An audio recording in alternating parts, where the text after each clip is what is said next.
আগের ভিডিওতে তোমাদের জানিয়ে দিয়েছিলাম আমার একটা স্পেশাল ডের জন্য ড্রেসটা অর্ডার করছি, তাই আজকেই সেই স্পেশাল ডে আর সব আয়োজন চলছে। দেখি তো কি করে।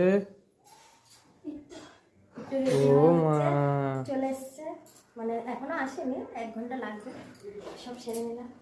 আর ড্রেসটা অনেক সুন্দর এসেছিলো, অনেক ভালো কোয়ালিটির এসেছিলো। নিজে রেডি হয়ে এবার আমার ছোট্ট রাজমহলটাকে আমি সাজিয়ে নিলাম, আমার বেডরুমটা আমি সাজিয়ে নিলাম। দেখতেই পাচ্ছ কত সুন্দর করে, যা আছে আমি তাতেই খুশি আর নিজের ইচ্ছা মতো সাজিয়ে রাখি। তা অনেকটাই বেলা হয়ে গেছিলো, আমার শাশুড়ি মা আয়োজন করছিল আর আমি অপেক্ষা করছিলাম, রাস্তা দিকে তাকিয়েছিলাম যে কখন আসবে। আর এই শান্তির কিন্তু কোনো ভাগ হবে না যখন দেখি দুটো পরিবার একসাথে কত খুশি খুশি আনন্দ করছে। আমার দেখে এতটাই ভালো লাগছে, খুবই ভালো লাগছে। দেখো সবাই কত আনন্দ করছে, একসাথে ছবি তুলছে। আর এখানে আমি একটু মজা, আর এই যে এনাকে কিন্তু আমার বাবা দিয়েছে, কত কিউট।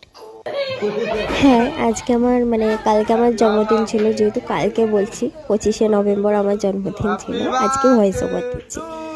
তো সবাই মিলে আমাদের ফ্যামিলি সবাই মিলে স্পেন্ড করলাম সময়টা, আর খুব ভালো। সারাটা দিন দুটো পরিবার মিলে এত হাসি আনন্দে কাটানোর পর কিন্তু যাওয়ার সময় চলে এলো। সব কিন্তু ভিডিওতে আমি তুলতে পারিনি ক্লিপ, কারণ ভীষণই ব্যস্ত ছিলাম, আমি ফোনই ধরতে পারিনি। যাই হোক, যাওয়ার সময় চলে এসেছিলো, আর যেহেতু আমিও যাব তাই আমিও বেরিয়ে পড়েছিলাম। তাই এবার গাড়ির উদ্দেশ্যে যাচ্ছি, এই গাড়িতে উঠে পড়লাম, সবাই মিলে যাচ্ছি এখন। তো টাটা, পরের ব্লগে আবার দেখা হচ্ছে। Love you guys.